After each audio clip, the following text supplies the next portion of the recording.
So I think we will go ahead and get started. Um, First of all, thank you again, everyone, for joining us tonight. We really appreciate it. My name is Phil Chafing. I am an associate and senior urban designer and planner with Stantec and the project manager for this process. Really excited to be working with Denise and Bob in the city's Planning and Economic Development Department. We've been involved in this since last fall. This is the third in a series of 4 topic meetings that we're having to get into some of the particular focus areas within the comprehensive plan, and very glad that you're all joining us here tonight. I want to introduce our principal in charge, David, just to say a brief word, and then we'll go ahead and get started. Okay, welcome everyone. In the spirit of being brief, I'm going to say something I've probably said if I've spoken to certainly a number of you before, but I'll say it again very, very briefly. One reason we are so excited about working with all of you in SACO is that the fundamental demographic, economic, mobility, and other fundamentals that will help shape our communities as we emerge from COVID are very supportive of goals that a lot of you have articulated. We're going to have probably the most urban housing market we have had in probably US history, because the large majority of net new households in the Saco region and across North America will be singles and couples without kids who will love living in downtown, in close-in neighborhoods, and be less interested in new subdivisions that eat up natural and open areas that many of you have said you want to preserve. These same folks, as they move into more sort of compact living and in downtown and in older neighborhoods, will support more walkable retail and places to come and spend time and celebrate community. At the same time, these sort of, as downtown becomes more amenitized, more walkable, more cool businesses, this is what attracts the talent who attract jobs and investment in our era. 90% of net new jobs for the next 20 years are going to require some higher education. These are knowledge industry jobs, and this is where all our economic growth comes from. It'll come to Saco because of the wonderful amenities you have and quality of life you offer that will attract the talent that attracts jobs and investment. And I know this sounds like a very elitist message, so I'm going to try and temper it by pointing out that it is knowledge jobs that create other jobs in our era. So, for example, the city of Buffalo has determined that each new knowledge industry job attracts 5 other jobs. Creates 5 other jobs, many for folks who were losing those jobs. So all the more important to attract them. So with all this in mind, Saco is really pretty well positioned going forward to be a place that can enhance livability and quality of life and economic opportunity for everyone. So thanks, and look forward to hearing from all of you.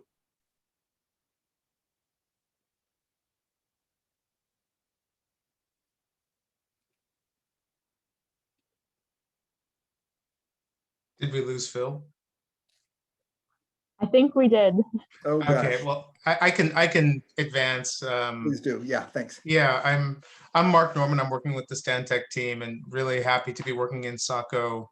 My firm's called Ideas in Action, and I have spent my career doing housing and economic development, affordable, mixed use, and market rate.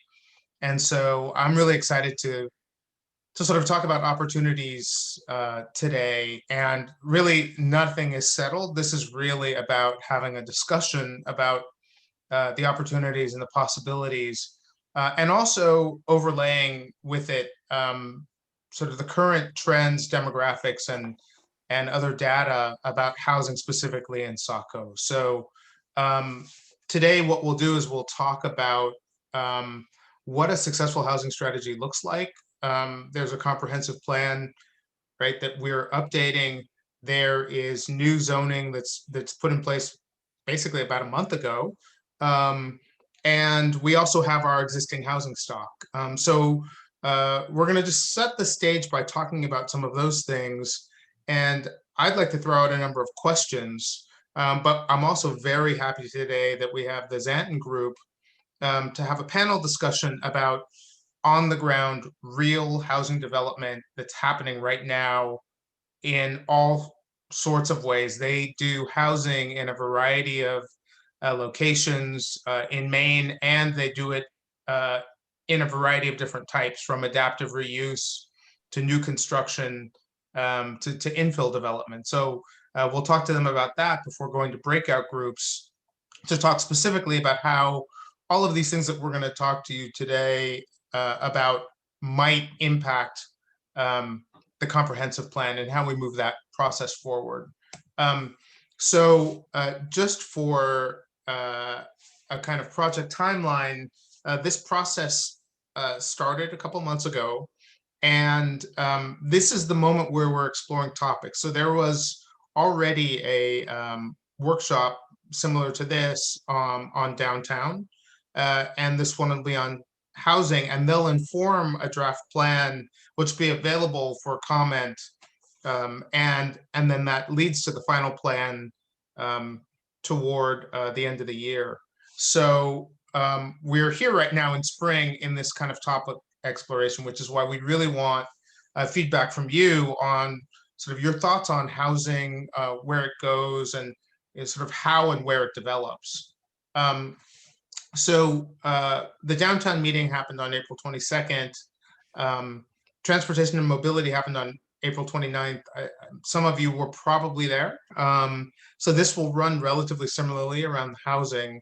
And then May 20th is the last topic meeting on sustainability and resilience. So just to sort of recap the plan itself, the comprehensive plan has a vision statement. And so I'm putting this up here just to sort of remind people of what that is and how it encompasses a variety of different aspects, you know, from how we manage growth, how we preserve natural and historic legacies, and also how we celebrate the assets that we have. So this statement was crafted specifically to guide the ways we think about the various elements of the comprehensive plan as it gets updated. And then that informs these guiding principles. So we're talking specifically today about how we provide a variety of housing options, but that's not divorced from all of the other elements of the plan, because some of that stuff we'll touch on downtown. So a lively downtown obviously includes housing. Economic opportunity is intertwined with housing. So I think even though these 9 principles are very different things, I think they all interweave together. But we did want to just reiterate what those 9 guiding principles are as the comprehensive plan goes forward. And I think this presentation will actually be available so people can see this afterwards, and also see the some of the documents that have already been produced that have some of these slides in them. So if we move on to housing specifically, one of the questions is what makes a successful housing strategy? So here, this slide just talks about different housing typologies, how we live. And these are all examples that are either in or relevant to Saco, from single family to duplex, i.e. small multifamily, larger multifamily, mixed use, and then historic, you know, in many cases, the mill buildings, which we've seen that have experienced adaptive reuse, taking that existing use that was commercial and transforming it into commercial and housing, or just housing of a very different type. So just to think about what exists now and what opportunities are, I wanted to just show these different housing typologies that we have. It's not limited to these, but these are the ones that exist now. So I think they'll frame our discussion. And then David, I think, did this for the downtown workshop, but I also wanted to do it for housing. And this new normal relates to just the moment we're in around the pandemic and moving forward from the pandemic. Some things are not going to go back to normal. Some things are going to change. And just, a brief list of things that we're seeing around the country that might be changing are the extent to which remote work is with us to stay. We will go back to offices, but will we go back full time, and will we go back in the same ways? That's going to have a big effect on how people think about their housing, and how the house might actually function both as living space and workspace, as we've been seeing over the last year with the pandemic. And then also the challenges that come with that work from home in terms of childcare and other services that were outside of the home that have been brought into the home, whether it be schooling or child rearing or elder care or other things. And then, what we've seen very profoundly is a move towards more second homes, more people moving to places where they might get more space, or where they might have previously vacationed or spent a little bit of time, but now they're moving there permanently. And that's also affecting housing markets. And then, of course, commute patterns have a large effect. If we're in the office 3 or 4 days a week rather than 5 days a week, and we have flexible schedules that don't fit the normal commute patterns, that's also going to change the ways people move through our neighborhoods and how people move through our neighborhoods. So other lessons from the pandemic and things that haven't changed are just the general ways we get around and the ways we live, but also the fact that we just have low housing supply. And this isn't just in Saco, this isn't just in Biddeford or Portland, this is everywhere in the country. We just have not built enough housing, and we're seeing the result of that being higher prices and constrained supply. So that's one of the reasons why it's important to figure out, if we're going to grow, how we're going to grow. And because of that constrained housing market, we're seeing everything from the price of housing, but also the materials for housing increasing. Those are some of the things that aren't changing, and unfortunately are actually getting worse, because people have actually been more mobile in their housing choices and in where they're moving in the past year, even than in the past. So we're seeing housing markets really constrained. So what we did here was we basically looked at the trends specifically for Saco. And this actually, in many ways, comes from the initial work that was done by the city and other city agencies around sort of what we're seeing today related to housing. And so I'll just go through this relatively quickly to say, what does the housing look like now?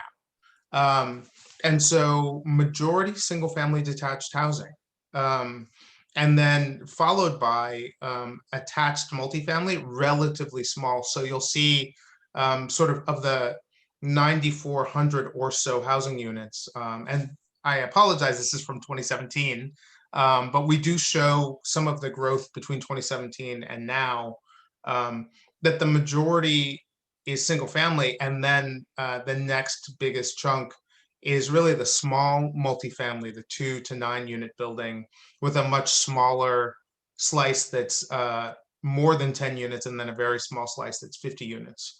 So that also just talks to the scale of the city, but also where the opportunities for housing are.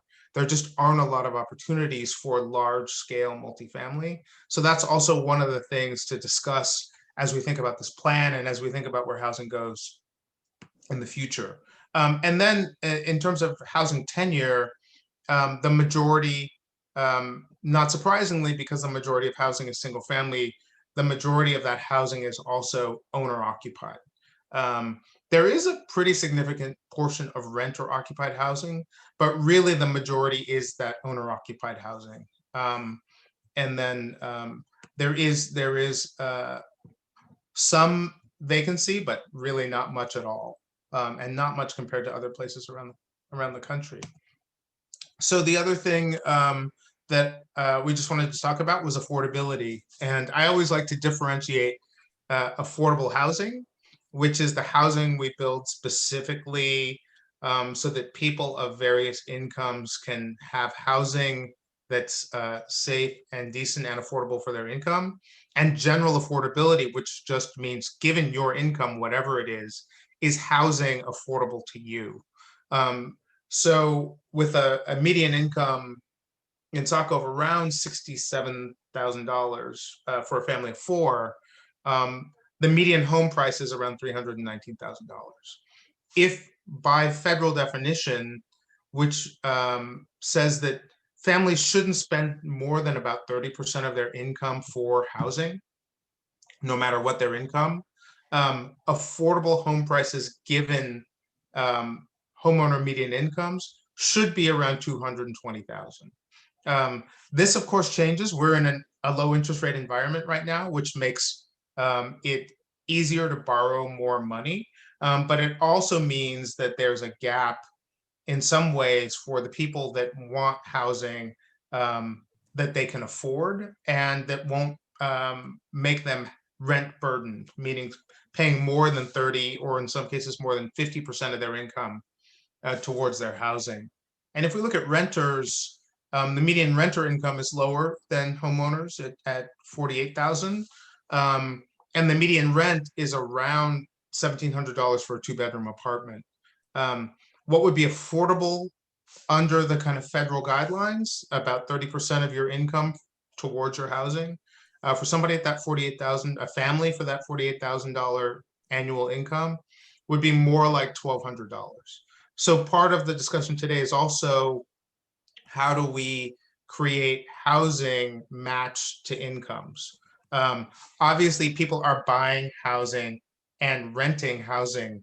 And what that means is that's either people moving to Saco with higher incomes or people that take on really a larger percentage of their income devoted towards housing. So one other question is, how do we get housing that is accessible to people at a variety of incomes? Just a couple of other statistics I wanted to talk about were what's getting built. So this goes from 2009 to 2019, and you see that the orange bars represent single-family construction starts, and the blue bars represent multifamily construction starts. And single-family is relatively stable, but you see multifamily is a little bit of a roller coaster, right? When there's a big development, so 2016, you're looking at the developments on Saco Island, 2016 and 2018, and then relatively smaller numbers in other years.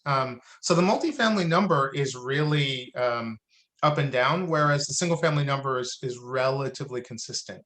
But you'll also see that in many years, single family construction actually outpaces multifamily units. And I think that's important to highlight because I think the multifamily is more present because it's typically downtown, it's typically on our commercial corridors, but single family is growing as well. And what's also growing is the cost.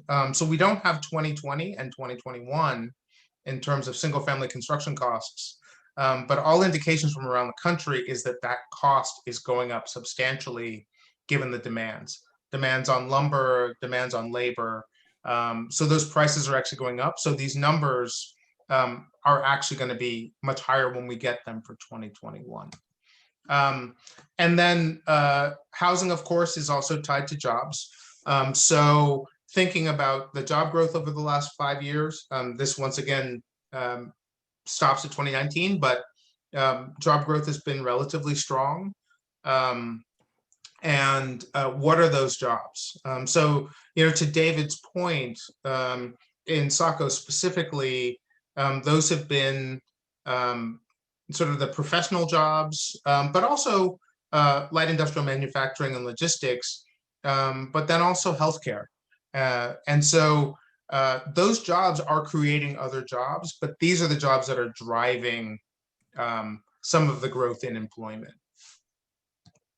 And then how does that relate to population? So there are actually more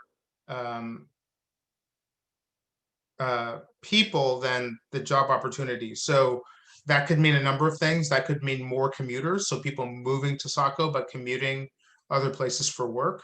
And then this is just juxtaposed against neighboring jurisdictions. So you can see the difference between Saco and Biddeford, Scarborough, Portland, South Portland, and Falmouth, just to see what those changes are over time. So the other thing is what's happening with permits.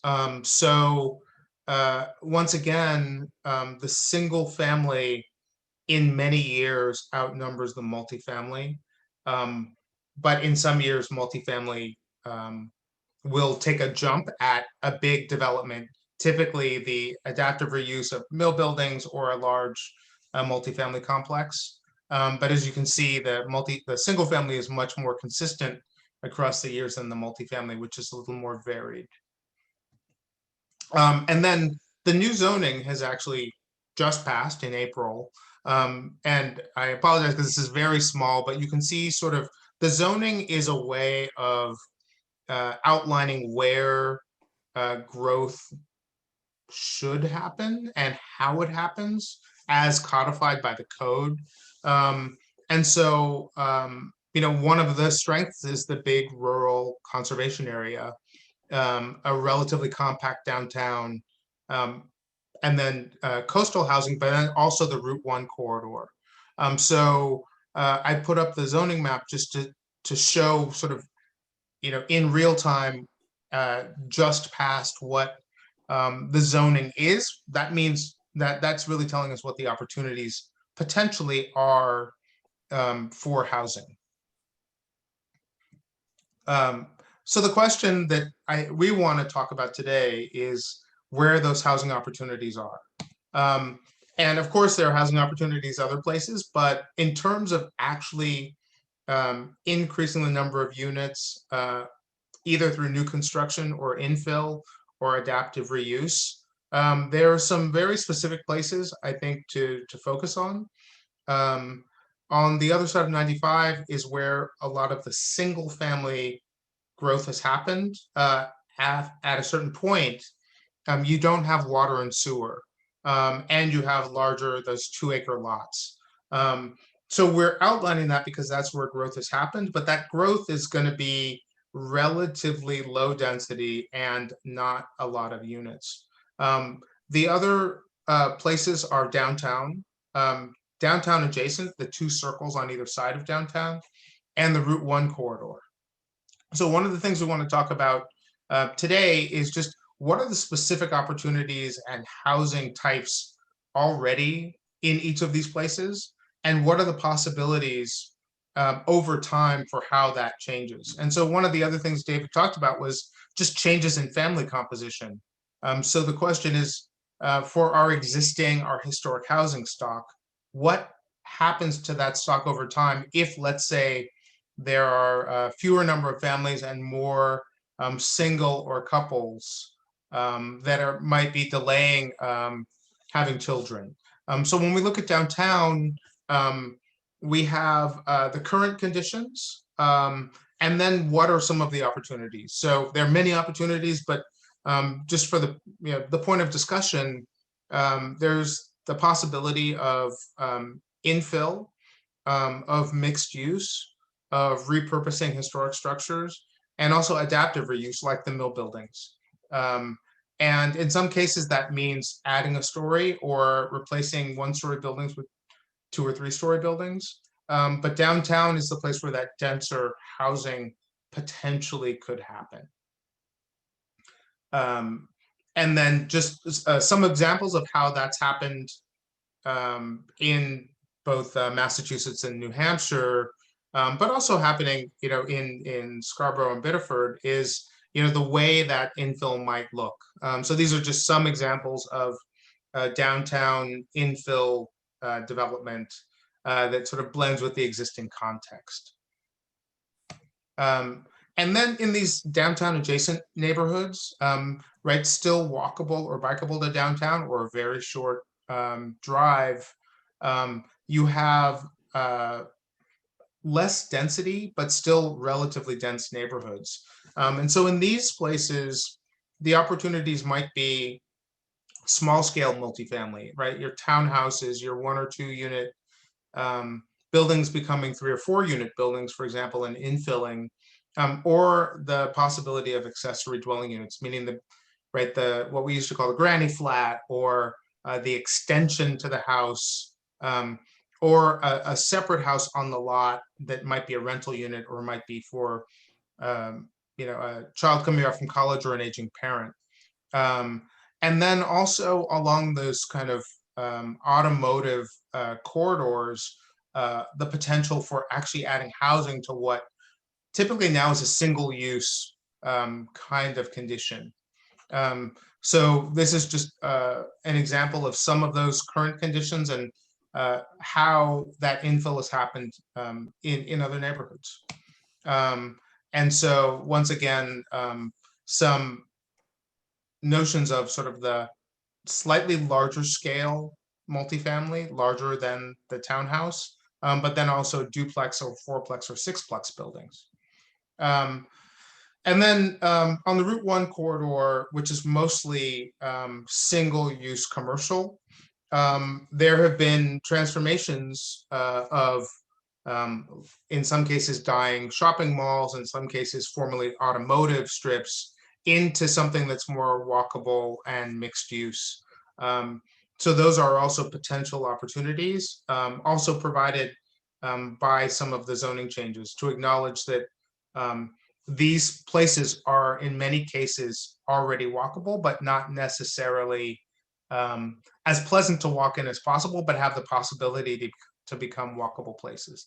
So these are just a couple of examples here about how, showing how that has worked in other places, and how a commercial corridor might gain a larger scale.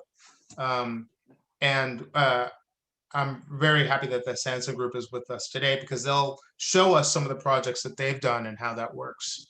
And then finally, the sort of more suburban or even exurban housing now on large lots. The question is, what happens with that, and how does that transform or not over time? And does that keep encroaching on let's say the green belt?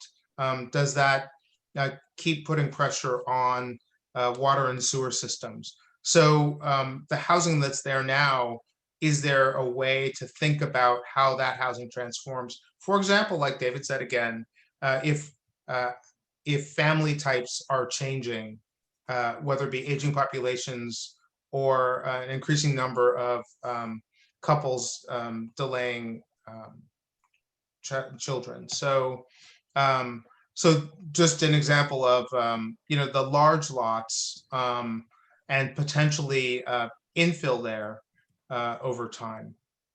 And there are a couple of benefits of that, which is that that could potentially alleviate pressure to develop further out into what's now either woodland or agricultural land. So the questions that we have are these, and of course there are many more questions, but I've been talking too much, and so I just wanted to throw these questions out here. We don't have to answer them now. We are going to have a moment for breakout groups, and but I did want to put these up just so that people could get a sense of the kinds of questions we're asking ourselves, and that I think the answers and your opinions on these would really help inform the comprehensive plan. So if you could think about these questions as we hear from the Sanson group, I think it would be good, because it'll inform how we talk about these in the breakout groups. But maybe I'll just take a second to pause to take one or two questions if there are questions before we go to our panel discussion. And I'm not sure if Phil actually was able to rejoin us or not. I was, yes. I apologize for dropping off, but Mark, you covered the vision and guiding principles very well. Okay. Yeah, so if there are specific things that one might want to discuss before we get to the panel discussion, please do bring them up now. But we also are happy to talk about them in the breakout rooms as well. And they might actually sort of deepen your questions after you hear from real developers working on real sites, you know, in this region. I have a question. Hi, Ted, how are you? Hi. I've noticed through this whole presentation that we've avoided the T word, traffic, all the way through, which I think is something that needs to be dealt with if we're going to be putting up housing. I am kind of concerned of what's going on over next door in Biddeford. I don't know if people have heard there's a big development going on with the old diamond factory at the area along the waterfront is going to be developed along with the mill buildings on their side. And all that is going to create a tsunami of commuters coming from Biddeford. And we know that the jobs are in Portland area. So the best way to get from downtown Biddeford to the Turnpike to go north to Portland is unfortunately right smack through the middle of Saco. I think a lot of it will be coming down from, you know, you come down on Elm Street in Biddeford, and then you get on Pine Street, cross that little bridge, and you hit Market Street.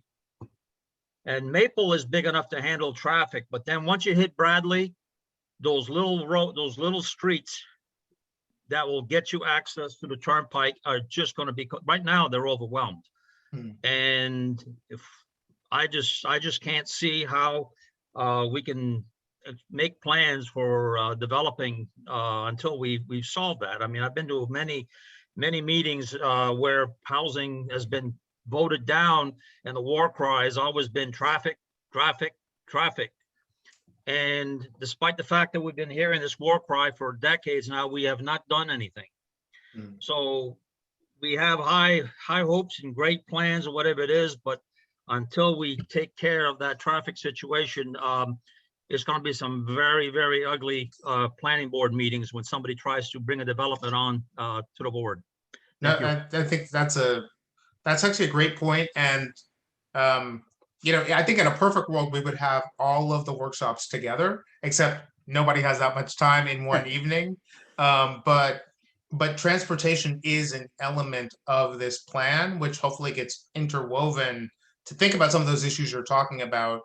And I'm wondering if also when we hear from the Xanten group, that they obviously are confronting these issues and dealing with them in their developments. And so maybe we can talk about that, you know, in addition to the discussion about new housing happening, you know, in Biddeford and in Saco, in Scarborough, and in South Portland as well. But thank you for your question. We'll hopefully get to the, I don't know if we'll get to the answer, but we'll definitely get to the discussion of it. This is David. Let me just jump in. Phil, do you want to summarize very quickly? Because first of all, you're raising a very good question, and we can't talk. Ultimately, the plan cannot address housing and without addressing transportation and vice versa, because this is about enhancing quality of life and for everybody. Phil, do you want to talk about anything that came out of the transportation meeting, or should we hold off on that? I don't want to spend too much time on it right now, but we can definitely come back to it. I think during the transportation meeting, part of the conversation was, you know, where growth happens can also influence how people want to move around. So ideally, growth that is happening, you know, near the river in Biddeford, at least some of those people are maybe taking the train or the bus into Portland. if we attract more jobs to the larger Biddeford-Saco region, maybe people are going, shorter distances to their jobs, or, this is also where that trend of remote work, not really knowing what the long-term impacts of that will be. But it is a very important question. The roads in Saco, we've definitely heard about the traffic issue before. So that's something that our transportation mobility team will be looking at to try to come up with strategies that can balance the needs of commuters and residents, while also making sure that we're trying to increase quality of life at the same time. Thank you, Phil. So maybe if we move on to our panel discussion and also then after that to our breakout groups, which I think will give the space to talk about some of these issues. So I want to introduce Nathan Sanson, the president of the Zanton Company, and Kristen Martin, development officer at the Zanton Company. And I think I'm driving this presentation, so if you both want to just tell me when to advance, I'm happy to do it. Okay, thanks, Mark. I'm Nathan Zanton. I'm president of the Zanton Company. We're a small but quite active real estate development company based in Portland, and we specialize in building high quality, professionally managed, mixed income rental housing. That's kind of our niche. And with me is Kristen Martin, who is a development officer with us and who is managing a couple of our projects currently. So we have, I would say, maybe about a dozen slides to show you. And I'm going to narrate the first probably 3/4 of them, and Kristen's going to narrate the last 3. This is, and just to give you an overview of what we're going to tell you, we're going to talk a little bit about our company and the work we've done, a few slides of the work we've done. And then we're going to talk about kind of lessons we've learned and what we look for in a comprehensive plan. So we've developed 11 apartment complexes over the last 15 or so years, totaling 560 units. Almost all of them, 10 of the 11 are in southern Maine. One is in Seacoast, New Hampshire. We have our own, about 7 or 8 years ago, we started our own in-house property management company to manage these units. We're very, very proud of that management company's style, which is to put the resident experience at the center of what we do, and to look at things from the perspective of our residents. And we pride ourselves on being responsive, not only to our residents, but also to other stakeholders like municipal stakeholders, neighbors, and investors and the like. Next slide, please. So the next 3 slides are examples of projects that we've done. This is right across the river, just across from Saco Island, in what's known as the River Dam Complex. The slide on the left is what that place looked like when we encountered it back in 2014. And the slide on the right is what it looked like around the time of our grand opening in 2016. We built 80 apartments in that mill. You can see we took down the more modern addition in the before picture. On the right-hand side of the before picture, you can see there's that sort of plus sign building there.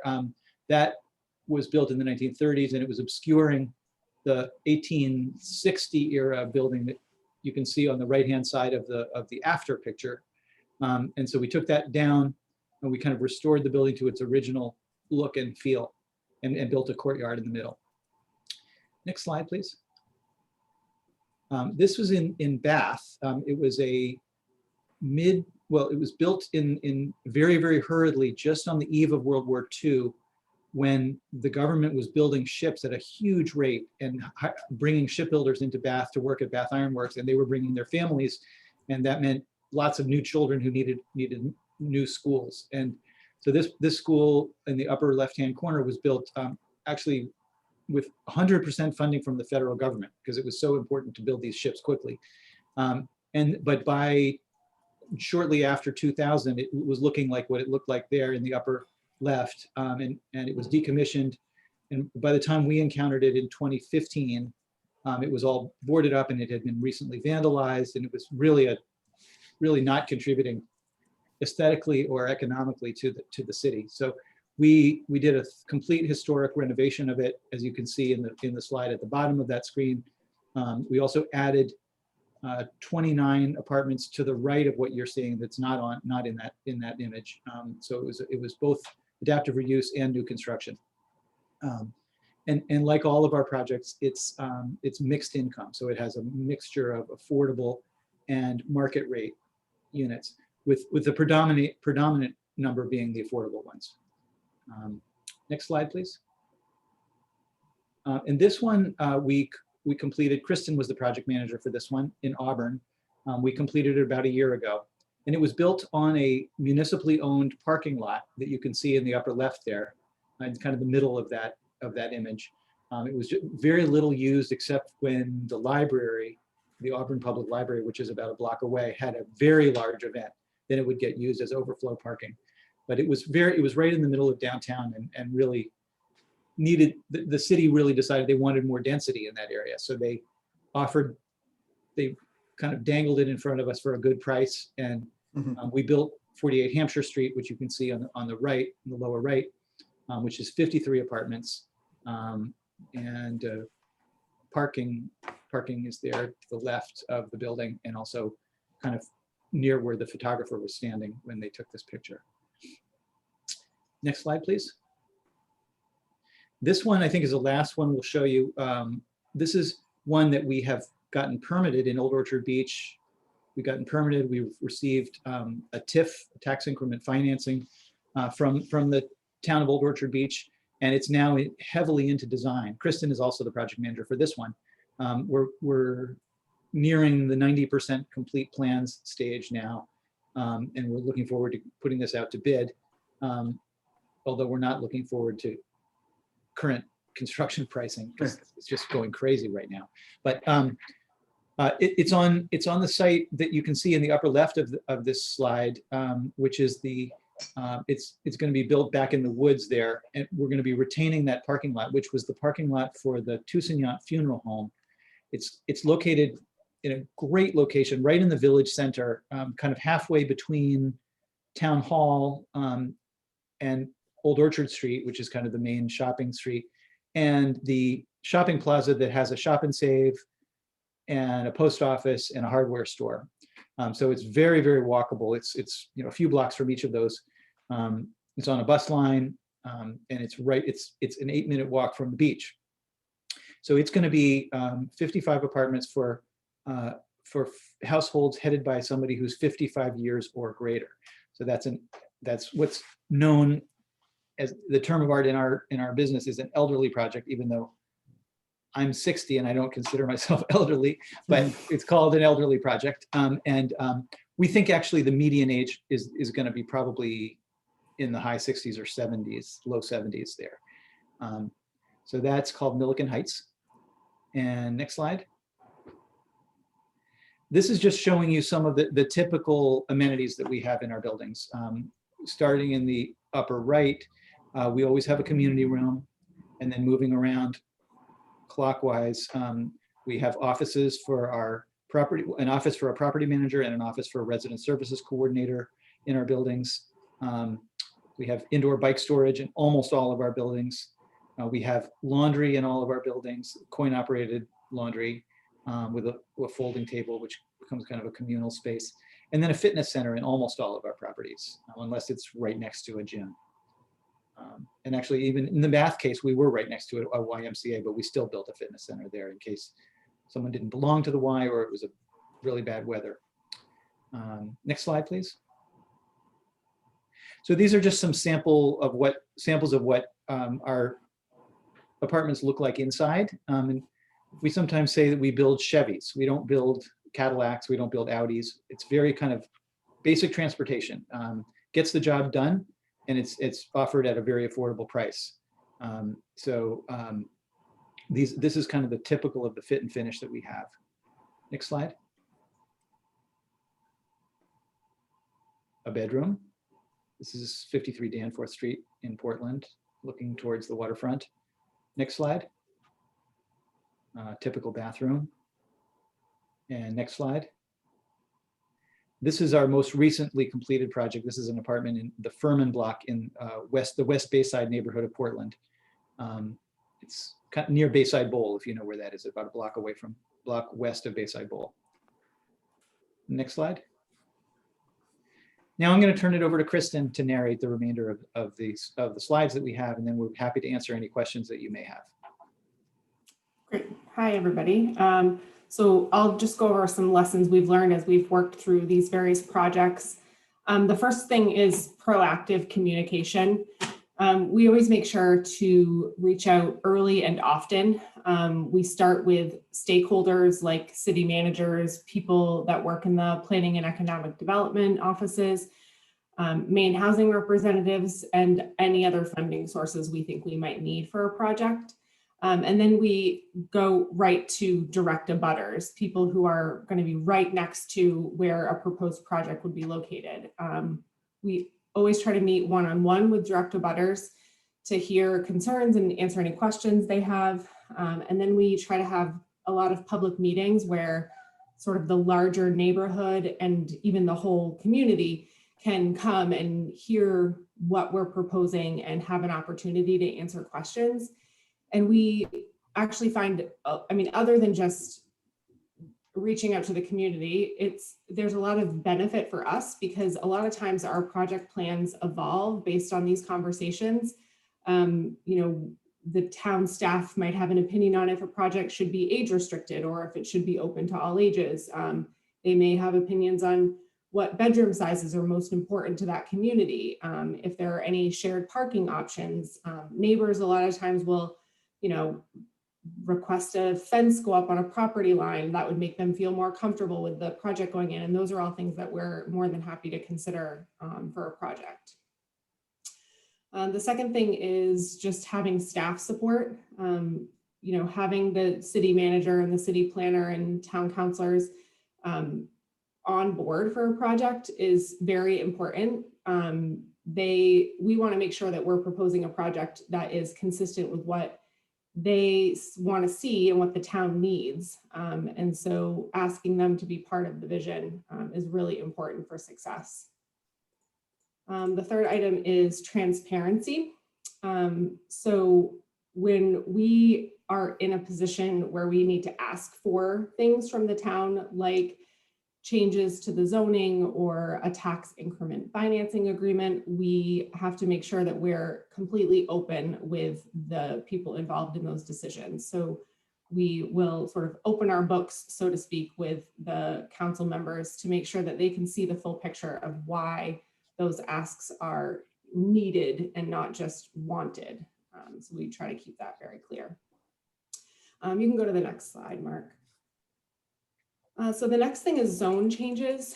So even when zoning specifically allows for multifamily housing, there are quite often parts of the zoning that are inadvertently make affordable multifamily housing not feasible. And so there are quite often that we're going to towns and asking them for changes to the zoning to allow for the project to work. Things like allowing for more density so that we can get more units, more height if there's not enough room to go out, or having less parking per unit than is required. And so once we understand what zone changes are needed for a project, we need to understand what mechanisms the town or city have in place to make those changes possible, like a variance or a zone amendment or a contract zone. And the city planning staff is very helpful in sort of ensuring we know the path forward. And then we always consult a land use attorney to ensure that whatever plan the town staff has helped put in place would withstand legal scrutiny for all parties involved. There's a lot of due diligence that goes into sort of considering whether a potential site is a good fit or not, looking at whether there are environmental concerns, any geotechnical work to ensure that the site can support a building being built on it, whether there are wetland concerns, historical aspects, any legal aspects, just to ensure that the project could work where we're proposing it to be located. Design is a huge factor in what we do. This depends a lot on where you're proposing a project. You want to ensure that the design complements the community that you're proposing to build it in. This helps build public support, and it's also just, quite frankly, the right thing to do. We want to build buildings that, you know, look good where they're located. This doesn't only include sort of architecturally what a building looks like, but also the size and scale of the building, where parking is located, just to ensure that you're being sensitive to what surrounds the potential site. And then the last thing is just sort of what are our primary barriers for projects? One of the main ones would be sort of resource availability, our ability to get financing from Maine Housing. We're fortunate that right now there's no indication that financing is an issue, so but that could change in the future. The second main barrier is those zoning changes that I talked about, just a city's ability to adjust their zoning where needed to allow for a multifamily project to work. And then public support is always a concern. People are wary of the unknown of what a project would look like or what it could do to a community. And so just giving people, the community, an opportunity to learn as much as possible is important. You can go to the next slide. And so this is just a quick overview of what we look for in a comprehensive plan when we're looking at a potential site. The main part is that the comprehensive plan contains goals that are consistent with what we're proposing to do. So goals that support affordable housing, that indicate whether a town needs affordable housing, and then specifically what kinds of housing is the town wanting to see. You know, what type, what size, what affordability levels are important to the town. And then goals that encourage growth and density in walkable locations that are near services like grocery stores, pharmacies, library and community spaces, public transportation. All of that is important for our projects. And having goals in a comprehensive plan that outline all of these things makes it easier for us to go to the town and say, we want to help you meet these goals, but we need some flexibility on the zoning, or we're going to need a tax increment financing agreement in order to help get the project off the ground. And then the last thing is, if there's anything in the comprehensive plan that points to the potential for flexibility, specifically in zoning, that's always a good thing, to say that, you know, you understand that zoning doesn't always agree with the realities of what it takes to make a project go forward, and that you would encourage flexibility on those things in order to meet the goals stated in the comprehensive plan. That's always helpful. And I would just add to that, that almost every project we've done needed some kind of zoning adjustment. Only really the ones that were in mill buildings, where basically the zoning was, yeah, go to town, fill up the mill building, no problem. Except for those, we've needed a contract zone or some similar kind of zoning adjustment, just because usually zoning does not contemplate the kind of density that is needed in order to kind of lift the financing off the ground, to get the critical mass of units to enough so that you can have the economies of scale to lift that financing off the ground. So that's just kind of a little bit more about why we've put so much about zoning changes into this, because that's really where we can really do our work, is where a community is willing to say, yeah, we'll consider letting you go up one more story, or we'll consider letting you only own 1,500 square feet of land per apartment instead of 3,000 square feet of land per apartment, you know, things like that. So I think that concludes our presentation, and we're happy to answer any questions that you might have either now or later in the evening. Nathan or Kristen, do you want to address some of the issues you've had around parking? Sure. Yeah. I mean, and do you want to be a little more specific, Mark, or just any issues around parking? Well, I think I think Ted's point resonated in right there. One of the issues is probably, around neighbors is the change, maybe the increase in density And I saw that there was one point on your slide that talked about getting housing near services and transportation. Mhm. And so it seems like that's kind of a goal of some of your developments. And so I'm Right. wondering if that's one of your strategies for sort of addressing some of those issues. Yes, yes. I think, yeah, I think that Ted was talking about traffic and more than parking, as I recall. But they're of course they're connected, because cars create traffic and they also create need for parking. So, yeah, absolutely. Our mission has always been to build housing in or near downtowns.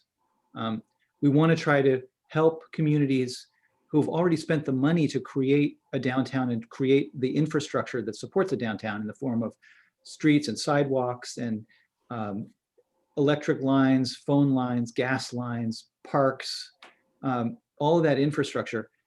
If you can add density where there already are all those things, that you can help the community to sort of spread the cost, the fixed costs of those things, which remain fixed over a wider base. So it makes it more affordable. It also is better for our residents, we feel, to be in a place where they can take a bus and they can walk to things, and where they can easily find a park or a place to go have a cup of coffee. So we really prioritize building in or near downtowns. And yes, that does allow us to cut down our impact on the traffic situation, because some of our residents are able to walk to work or take a bus. Not all, certainly, but some. And it also reduces the need for parking, because if you're like the project in West Bayside that we showed you the slide of the interior, that last interior that we showed is on 3 bus lines. And it's also totally walkable to downtown Portland. So we have very little parking there, actually. We got permission from the city of Portland to only have 12 parking spaces for 51 apartments. And they're very small apartments. They're all 1-bedrooms and studios. So that also helped. They're not 2- and 3-bedroom apartments, but the combination of street parking and the fact that we're so walkable and able to use other modes of transportation, we convinced the city to let us build very little parking, because we had very little land for parking. And so in a place like Saco, that wouldn't be quite as true, but Saco does have a good public transportation system. It's the same public transportation system that serves our site in Old Orchard Beach that we showed you the picture of. So yes, in almost all of our projects, we've applied for some kind of waiver of the parking requirement. Many zoning codes have, I think, require an overbuilding of parking. For example, we did the first project we did in Portland, didn't show you a slide of this, but called Casco Terrace. It's 1- and 2-bedroom apartments, and the zoning, and it's on State Street in Portland. So it's on a bus line, it's walkable to downtown, but the zoning required 2.16 parking spaces per apartment. Now, a lot of these are 1-bedroom apartments. So we convinced them to go to 1 parking space per apartment, and that has worked beautifully. And one of the ways that we manage that is that if a prospective resident calls us and says, we have 2 cars, is that a problem? We say, well, yeah, we only have 1 parking space for you. So people usually just hang up at that point and they look for something else. So people self-select to be a good fit, because they don't want to, it's a nightmare if they have 2 cars and we only are giving them 1 parking space. So they'll go somewhere else, and we'll attract somebody who has 1 car. So we found it's been very effective that way, just letting people know what we have available, and then they choose for themselves whether it's a good fit. Kristen, do you have anything to add about parking or traffic? No, just that we try to sort of analyze each site individually and plan the appropriate amount of parking for that location. Like the one in Old Orchard Beach is on a bus line that covers less, obviously, than the Portland bus line does, but that building we've planned 1 parking space per apartment, and then a handful of guest parking spaces. So we're not proposing to build 12 parking spaces in every building, but you know, we kind of try to see what works depending on where we're located. Mark, can I Great. ask I don't want to, if somebody else has a question in the queue, I'll wait. I have a question I wanted to put out there. Not. David, why don't, I mean, just to orient people, you know, we've thrown a lot at you. And so we do want to hear from you. And I think Phil put it in, but whether it be, you know, to raise your hand or unmute or put it in the chat, there's also a process for commenting on the comprehensive plan as well, outside of this meeting on a variety of things. And so we throw out these 5 questions, but obviously there are many more, and there are many more that you might have. I think we've decided to actually just keep everybody in the same room because we only have about 20 minutes left, and it might be great for everybody to hear the same discussion. But if you do have questions, please let us know in any way that works for you, whether it be in the chat or raising your hand or unmuting. I can't figure out how to raise my hand here, but I'm going to try a quick question. And I'm going to ask it because sometimes people are reluctant to ask it, but they always come up after the meeting to ask me, which is, can you talk a little bit about how mixed income, how successful it is in the marketplace? Do you find it's challenging to attract market rate renters, or in fact, is it not a problem at all?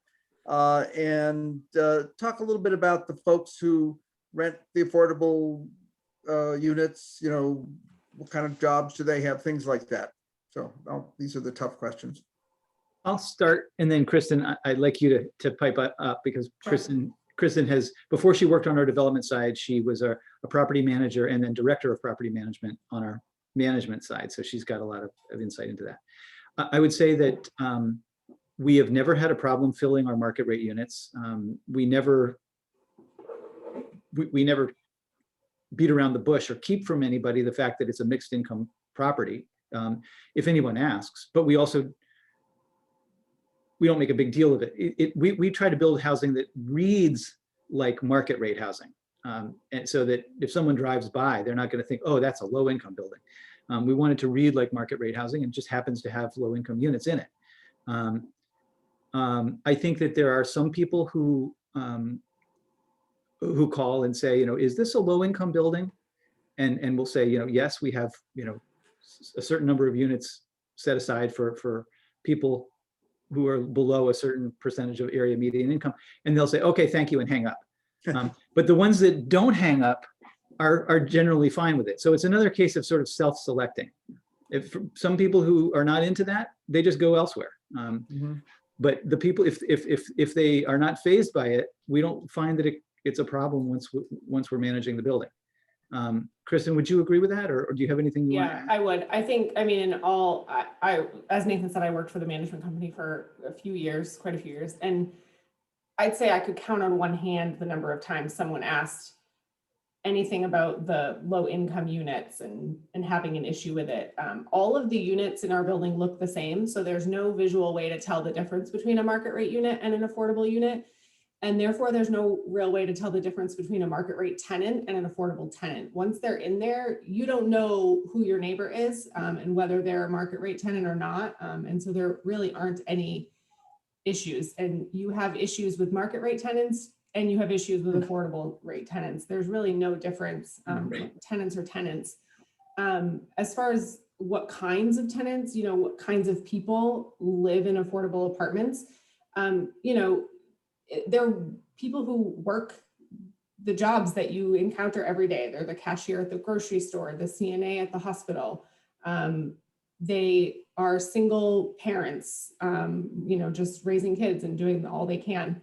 I mean, they're just everyday people that work jobs. They work in call centers or, you know, waitresses, waiters, and waiters and waitresses, retail clerks.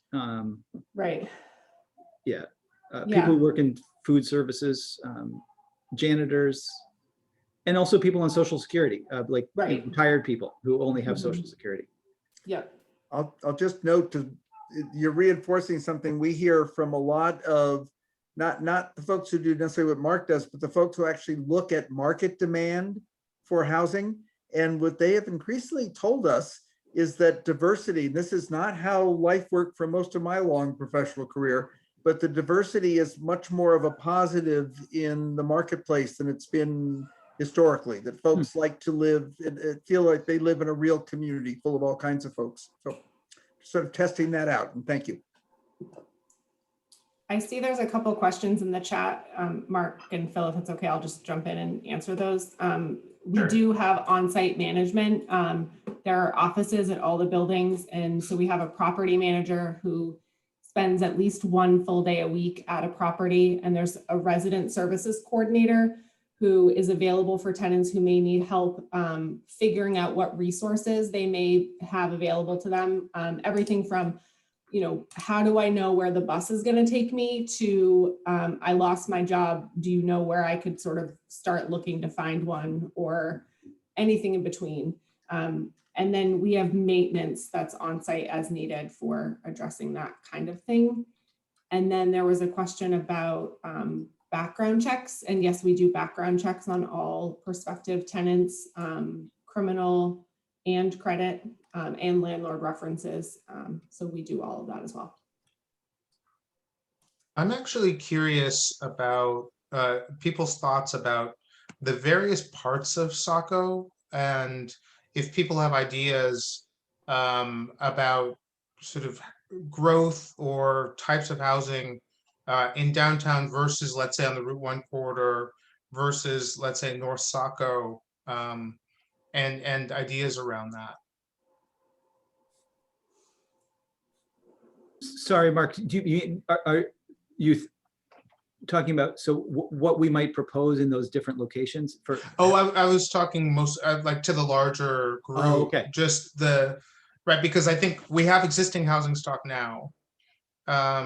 Right, some of it very old, some of it, post-war, and some of it newer.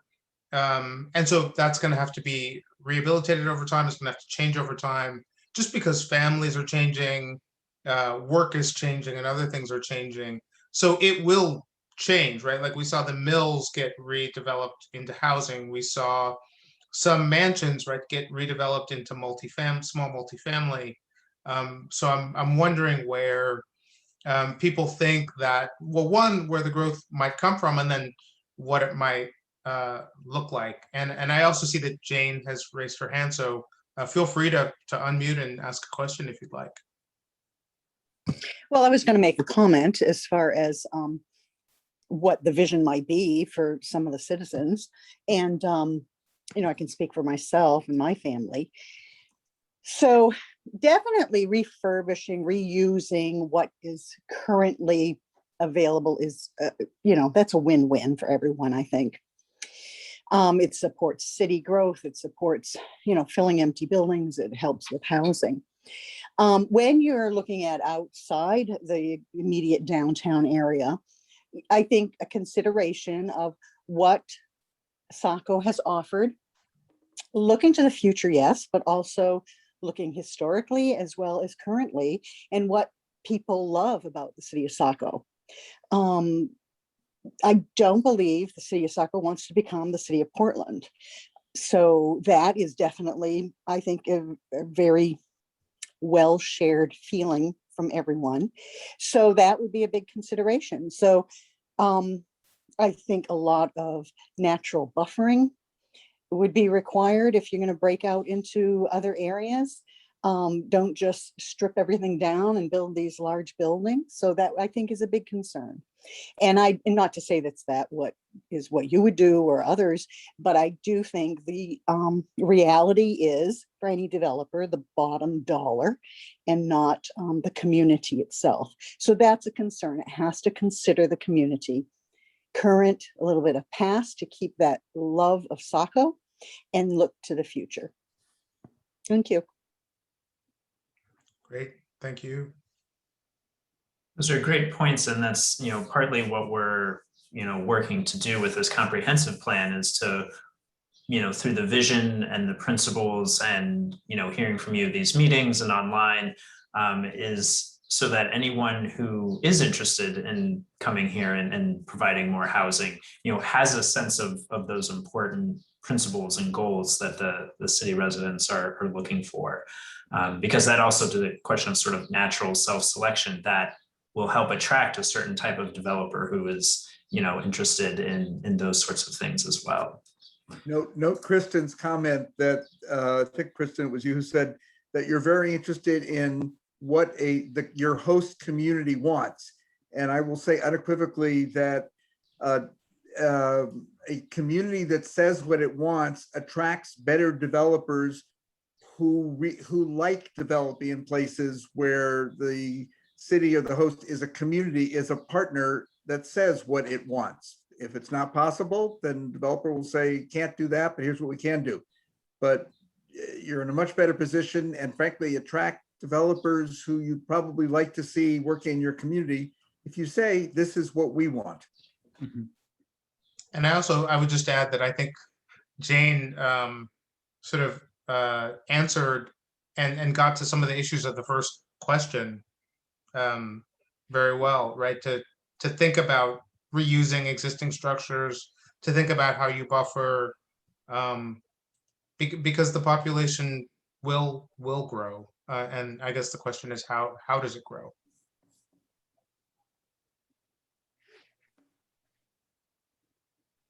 Mark, you had asked the question before about those 4 different areas that we had identified, and it would be great to hear any thoughts on those in terms of, promoting some of that infill development to help transform single-use areas, providing a variety of housing options and what that might look like in each of the 4 areas. So any thoughts or comments on some of those? Hi, this is Peg. Is it okay to just? Yes. I was on the zoning long range, the zoning committee a few months ago. And one of the discussions we had was about Route 1 and how Route 1 could become, we could have almost another Saco downtown further towards Scarborough, and that it would make sense. We called it a node at the time, and we talked about having lower level retail, upper level apartments, mixed use development. And to me, that would be a natural area. I would think that a developer would be attracted to that for traffic reasons, utility reasons, all the reasons. And to me, that just makes so much sense to have larger scale apartment building type developing to happen. Yeah, I think that's a great point. And I also think that, we're going to have to think about that just because of the changing nature of retail, and what happens, if people don't dine out as much, if, the sort of trend to moving online continues. I think those sites become really opportunity sites to rethink the retail, but also rethink sort of how people engage with it. So I think that's a great point. We work with lots of retail consultants, and every last one of them says that the future of retail is, first, how many people can walk there in 5 minutes, and then other market supports that go down from there. But it's attracting that cluster of housing that, Peg, I think you were just talking about, is what actually attracts the retailers and supports a retail cluster going forward. Yeah. Hi, Nathan, I saw your hand. Yeah, thanks. I just wanted to say, per Peg's point, I love the idea of housing over retail, retail right at street level and then housing above.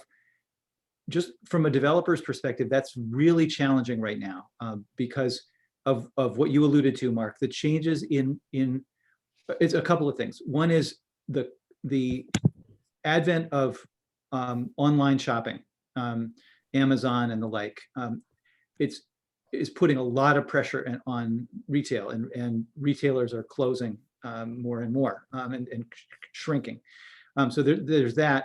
And of course, the pandemic just accelerated that tremendously as people were scared to go into retail stores. And I think probably some of the change in behavior among consumers of shifting to online shopping will continue even when the pandemic recedes. So there's less demand for retail space among retailers. And then there's also less demand for office space because offices are contracting because of the pandemic. People are realizing that, hey, it's kind of nice to work from home, or, so office users and office tenants are giving up their space. And so it's hard. So developers like us are finding it really, really challenging to fill commercial space at street level, much more than it used to be 10 or 20 years ago. So it's a great vision, but there are real challenges to realizing that vision. So one reason to do a plan, I'll jump in, is that I completely agree. It's about compact critical mass. A developer and development at a time, really tough. But by doing this comprehensive plan and identifying a node, as Peg mentioned, hopefully we can get the critical mass of housing that will support a smaller retail destination. And the other thing I'll point out is that in 2019, 50% of all retail leases by number, not necessarily by square footage or dollar value, were for places where you could get something to eat. So I'd love to hear if anyone else has thoughts on, different types of housing in different parts of the city, thinking about providing, housing options for people at different income levels, thinking about how to provide housing that fits in with neighborhood character, anything like that. Any other, comments or things you'd like to share? Well, I have kind of a concern. I don't know if it's a concern or whatever it is, but our agricultural areas, our farms, Saco has a lot of farmlands, but unfortunately, it seems like a lot of them closer to the center of the city are being swallowed up for these developments. And so, for me and a lot of people I know, when you start talking about converting farmlands to housing, there's a very negative feeling about that, that every time that's mentioned. I just thought I'd throw that in. And I don't know if you hear me, I'm in agreement with that. I'm not certain, is this Ted that just spoke? I'm not sure. Yes. However, yes. So definitely, I think any field or woods or anything that just starts getting paved over definitely affects everyone in the city. The neighborhoods, it affects the environment, it affects, nature overall. So, whatever happens, I think you'd need to consciously make a plan and really look at the future, whether it's the future of, yes, let's have these node or density areas include restaurants and activity areas, because shopping is kind of going down the drain here, in-person shopping. But, very critical thought to what is the future and what is it going to look like in 10 or 20 years. If there is no elbow space, if everyone, and some people love living in an apartment or living in neighborhoods that are very closely knit. And some of the neighborhoods, like our neighborhood, is such a wonderful, friendly, caring neighborhood with children. But the dynamic of housing development is a little different than that. So I can't speak for those that really prefer that type of housing, but certainly the city of Saco and outlying areas of the city have such an appeal, and along with the traffic and just paving everything over just affects that appeal so much, and that has to be a priority for the city of Saco as well as any developers, because that is what pulls people into Saco. People are not moving here because it's New York City. They're moving out of New York City because Saco and Maine are gorgeous for other reasons. And so, yeah, I agree with that gentleman there. Denise, hi. Hi there.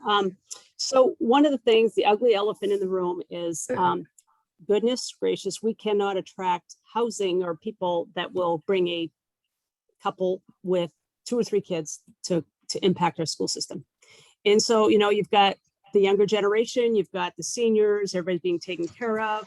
What about affordable housing, whether it's, market rate rentals or housing in general for folks that want to bring families? We need workforce development, but we can't attract a couple that could be working because, God forbid, they have 2 or 3 kids that are going to impact the Saco school system. So I think that's the ugly elephant in the room that needs to be addressed. I mean, how do we address the housing? The zoning ordinance revision basically ousted the master plan development up Route 1 because it was all across Route 1 rather than in nodes, which we just didn't want to cherry pick lots. But at the end of the day, the density is a problem in the downtown, the density is a problem on Route 1, the density is a problem, period. And so what can the comp plan do to identify areas that will, in the future, for the next 10 plus years, identify areas in Saco that can accommodate all of the above? Because, when you talk anecdotally with folks that are either in our offices and planning or people looking for homes, there's no housing stock in Saco, right? So people go to Scarborough, they go to Old Orchard Beach, they go to Biddeford, they go to other communities. And so how do we make Saco attractive without overpopulating and burdening, but making people feel welcome to joining us here? And, I think, Nathan, and Kristen, I mean, obviously I've worked with you folks in other communities and you've done a great job. And again, stressing the importance of the market rate versus affordable. I mean, you wouldn't know as you walk down a hallway, I've evidenced that. And it's just a wonderful mix. And it models communities, right? I don't want my next door neighbor to be, all the doctors on the street or the lawyers on the street, right? It's diversity. So, how do we do that in Saco? How do we make people feel welcome to join us here and not feel like we can't do it because we've got a family? So, and I'm speaking from, obviously I was a professional family and I have 3 children that are professional families, and where do they go? Where do they move? That they aren't a burden on a school system or a burden on society. And those are all, excellent points you raise about, where can new growth happen? Where can more density be created? We've heard in other meetings that, the schools are an important issue as well, which, somewhat separate from the comp plan, but definitely a consideration with all that we're doing. And so part of what we're, trying to develop here is identify those areas that, already have the infrastructure in place to, take advantage of the investment the city has already made in water and sewer. And then the question of design that Kristen mentioned, design in a way that fits into the community can help that. So those are some of the strategies we're going to be looking to develop over the next couple of months to really help provide some more clarity to that, to hopefully start to make progress there. I think also the data is available that will tell us next 10, 20 years, how many families with kids will be looking for housing, how many folks will be moving out of larger houses because they've aged and their kids are out of the house, how many folks without kids are going to be looking for housing, et cetera. And I think we can model the demand and demonstrate where it can be provided. I think what we'll find is, and I'm going to risk saying this, that the shortage of housing will actually not be for families with kids over the next 10 years, even 20 years, because a lot of folks are going to be moving out of houses, but they're not going to move out if they don't have a place to move to. And a great many of them, because you have a wonderful community, are going to want to stay in Saco. And that we're going to need to make sure that those needs are met. The other need that's hardest to meet is a family with 3 kids and not a lot of income, and to really come back to great folks like Nathan and your colleagues to figure out how we meet that affordability community or need. So I do want to be mindful of everyone's time. We're coming up on 7:30 here. I want to just draw your attention to the chat box where I just posted a link to our interactive website. We have a a couple of what we're calling sort of idea forums there that are organized around these 4 topic meetings. And so we would love to hear from you online as well. Definitely and share that with your friends and neighbors. We want to hear from as many people as we can. So please check that out. That is up on the Social Pinpoint website that we have, and that'll be available for another couple weeks. But encourage you to go check that out tonight or tomorrow. Add your thoughts to any of those different ideas forums.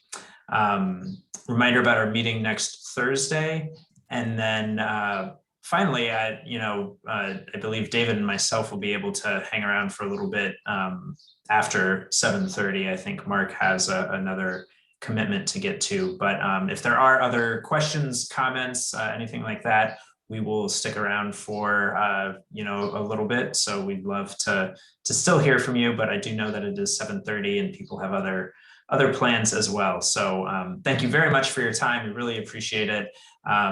Would really encourage you to check out the website, add your thoughts there as well. And again, we'll stick around for a little bit if there are any other questions or comments people want to share. So thank you very much. Appreciate it. Thank you. And I want to thank Nathan and Kristen too. Thank you so much for sharing the projects and the insights. Thank you for having us. We enjoyed it. So once again, Phil and I will hang around if anybody has more questions. If not, we'll go eat dinner. Yes, Phil and David, and maybe if Isabel is on, and also maybe Denise Clavette. This is Kelly Archer. It's a current census that's coming out or has come out to be like 23,000 people for Saco, and it was like 21,000 before-ish. What does this housing need in Saco? How is that going to influx? If all of a sudden a lot of developers come in and we have a lot of win-win solutions and there's a balance. When does it get to the point where it doesn't work for infrastructure and whatnot? Because what would happen if we went from 23,000 and all of a sudden it's like 26 and it just puts us in a frenzy? Can you address that? So pacing, growth with infrastructure is definitely an important consideration. I think there are, part of what we're doing, looking where those existing services are, is to understand, where there is the ability to continue growing. And that's, one reason why the Portland Road Corridor is, a real potential growth area in the next decade plus. And I think it is, growth is important for the city to keep attracting, fresh ideas, but also, employees, workers, residents who are getting involved, learning about the city. So, the fact that Saco has a quality of life and a reputation that people are attracted to, is a good thing. And so part of what we'll be doing over the next couple of months is considering the fiscal financial side of the recommendations we'll be developing. That feeds into the city's, it's called the Capital Improvement Plan. And so we'll use, that work to kind of test how different scenarios may play out financially, making sure that we're growing our tax base in a sustainable way. So the fiscal side of it, which funds infrastructure, is definitely an important consideration of the comprehensive plan that we'll be spending some time on. So that's a great point you make, and definitely something that we'll be looking at, is that connection between growth, both the benefits and the revenues of that, but then also the costs as well. I'll add or Isabel, did you want to jump in? Otherwise, I'll add a quick postscript. Okay. So how do I say this? It used to be when the majority of folks in the housing market had a bunch of kids, like most of us probably did at some point, maybe still do, because I see some of you are younger. Those kids go to school and that's expensive. And so you had to have a pretty expensive house before each new house covered its own costs, because a lot of those costs were to educate kids. Going forward, most of the folks who are going to be moving into Saco will not bring kids with them. It's the nature of our changing population. I think I mentioned 80+% of net new demand for the next 20 years in the region, and just about everywhere else is households without kids.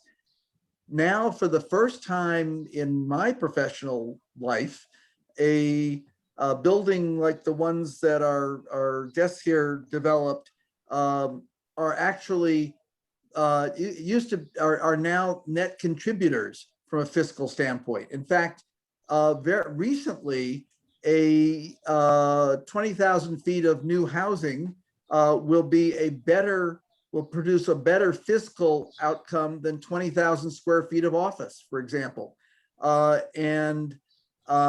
So that as we add the new sort of node that Peg mentioned earlier, or get folks moving downtown or infilling into older neighborhoods, they actually contribute to the city's tax base and to covering the costs. They more than covered their servicing costs. I hope this is contributing to getting to your question. Yes, that's very helpful, because I'm also one that was on the ZORS committee with Mike Eon and Peg Poulin. And, you know, we really did, I think, I can speak for myself, liked the idea of the nodes out on the Portland Road. I think that is a very workable solution and is a win-win solution for a lot of you know, reasons, because that whole Portland Road district serves different areas, be it the Auto Mile, the Cascade, or the Scarborough Line area. And I really would like to see that mixed use and that 70-30, or, you know, even down to 55-45 if we had to go in that direction. But thank you so much, the both of you. Sorry, I can't stop here. I'll give you two more reasons to like that. One is, if you take, you know, if you got 1,000 new housing units over 10 years and you spread them out over a mile, you wouldn't get any new walkable retail. If you concentrate them within a 5-minute walk, which is the reasonable density of a potential main street, that main street in your node will come to life, and a lot of people will come and enjoy it and appreciate it. The other side of this is that I'm very old, so I can afford to say this. Our society is aging. A very substantial percentage of net new households are also going to be folks over 65. When folks shift to a fixed income, they start to get really anxious about their real estate taxes going up because their income isn't. And they start saying, I don't want that community center, I don't want that library, I don't want that park, because they know it's going to translate into real estate taxes. So it's really important to find other fiscal resources. And the kind of node that you're talking about generally from a fiscal standpoint, is a very is a strong net positive impact. So it took me a long time to say that, but. Well, wonderful. And thank you very much. Thank you. You're welcome. I've got one thing to say. I don't know if I can unmute. Oh, you are? Yeah, we can hear you. I did it right. I've just kind of been absorbing this all along. As you gentlemen probably know or don't know, I've been on more of the single family developer in Saco and Biddeford for the last 40 years or so. Been through many of the comp plans and stuff. And this is the first time we've definitely done a Zoom meeting. And I think Isabel's been doing a great job with that. And you guys have. The only point I was going to make, and I didn't, now there's only a few people on here, I was going to try to call Isabel tomorrow. I had a call into Bob as I was reviewing this stuff. As far as trying to get the word out, Isabel sent out a great email on May 10th, and Phil, you followed up. In your emails, there's links directly to the sacomaine.org comp plan, to whatever we want to look at. But if you go on the City of Saco, unless I'm looking at it wrong, if you go on the City of Saco website and you start up at the top and you go through government, you've got to go from government to the planning office, down into a subcommittee to get down into the comp plan. Nobody's going to find that, in my opinion, very easily. And then if you go down where it says scroll down on the website, there's still something, and it's probably because whoever's taking care of everybody's so overworked, they haven't got to it yet. But so I scrolled, because I was looking for this stuff quickly because I didn't have this email right here. So I went to the Saco website, where is it? Where is, so I scroll down and I'm looking at some stuff about, back in, right, something that was important back in March when we were looking for a counselor for Ward 5. That ad is still up there. If you could replace that with something that says for the comp plan and put all these links in there, Mhm. then maybe you get a little note out in the paper or something that just says, go to the city website, scroll down, and if you could, if that space is available to do, Isabel, that was what I was gonna call when I had a chance. And so, maybe you guys can talk back and forth to see. I think you probably, because a lot of people will look at that because it's pretty simple. You type in Saco, Maine. True. Type in Saco, Maine, and you go there. You can't find your way to that unless you get down to planning and get down to comp plan. There's no easy way to get all the stuff that you're discussing. And it would be helpful as we move forward. Yeah, Maybe I'm in full agreement with you, Mike. I just looked at the website. I can see how it would be very difficult to find. I will get with communications about updating the news and events, so it's right there. That would be front and great. center. I think you're doing a lot of good work, but if somebody's looking for it, Yeah, they can't find it. Unless they, And I would ditto that. So it's been that way for the last month, and I just kind of figured it out 2 weeks ago, and then maybe I'm missing something. So I looked again yesterday, and geez, I'm gonna ask Bob and Isabel to look into that. So I figured, well, you guys are right there and doing a real good job on this. You can stay on top and make sure it's all interrelated. Thanks. And Absolutely, thanks. one last thing I'd like to add, and thank you so much for the extra time, is the historic, there's 225 resources in the historic district, and a lot of those are downtown and the historic buildings. And with the sprinkler systems and the cost and the impact fees that are involved, a lot of the owners are having issues as far as to get greater density, maybe on the third floor, the second floor, and get some apartments to replace those offices. And I just want to make sure that Isabel and you guys also hear that, because they're being limited. And if they go to sell it, how are they going to attract new buyers when there's all these regulations and issues that are before them? And how do we keep the character of the downtown and still, get the density that we need? So, I'd like to have that more addressed as far as the historic downtown buildings and helping them out instead of having empty spaces upstairs. Allie, I can provide the impact fees and the sprinkler costs are something that we've been talking about. I mean, I'm sure you guys were talking about it even longer since I started here 2 years ago. I think that kind of goes back to what Nathan Zanton was talking about with the economy of scale, and that sometimes it's about being able to get more units in there to justify that cost. So that's just, it doesn't completely solve the problem of that occasionally pricing people out, but I think that's one of the things to consider is that, if you can get 12 units, so we'll take 146 Main Street, for example, if you can get 12 units, that kind of can justify the cost versus I think he would have only been able to do 5 or 6 under our current zoning without the contract zone. So that, things like that can make it worth it to people. Right. And again, I believe in, we've already figured out several backlots, infills that are in the historic district. And it's like, how do we get access to that? How are the easements going to be involved in order to, be able to get to that backlot? And I think it would work in the historic district. And if you don't know, I am with the Historic Preservation Commission for the last 9 years. And so we've been very successful on 3 backlots that are being infilled that have or is in the process, and just trying to find more and giving them the incentives to be able to keep the historic stock on the Main Street, North Street, Beach Street, and whatnot, because those homes are getting into disarray and they're getting into land rich, cash poor. And so again, we can't lose the historic district, because then we will lose it all. Oh, absolutely, yeah. Because where it's located. So thank you so much for your consideration. Thank you. We'll, Isabel, we'll work with you in the city just to make sure that we understand the actual economics of redevelopment and that the tools are there. Because there are lots of model codes that help cities be able to approach revitalization of these, redeveloping these older buildings in ways that preserve their character. But I don't know if Saco has already updated its codes.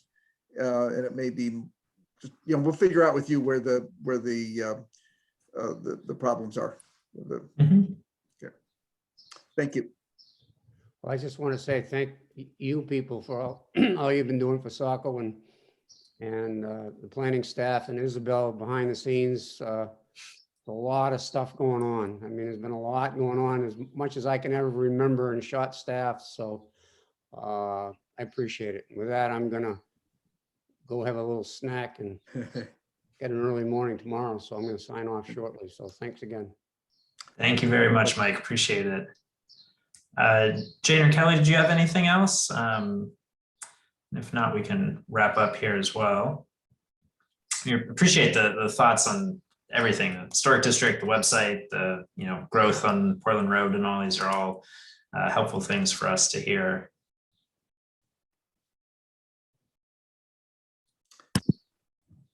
All right, well then, thank you all very much. Yes. Thank you very much. Okay. Have a, all right. well, just us. Thanks, Isabel.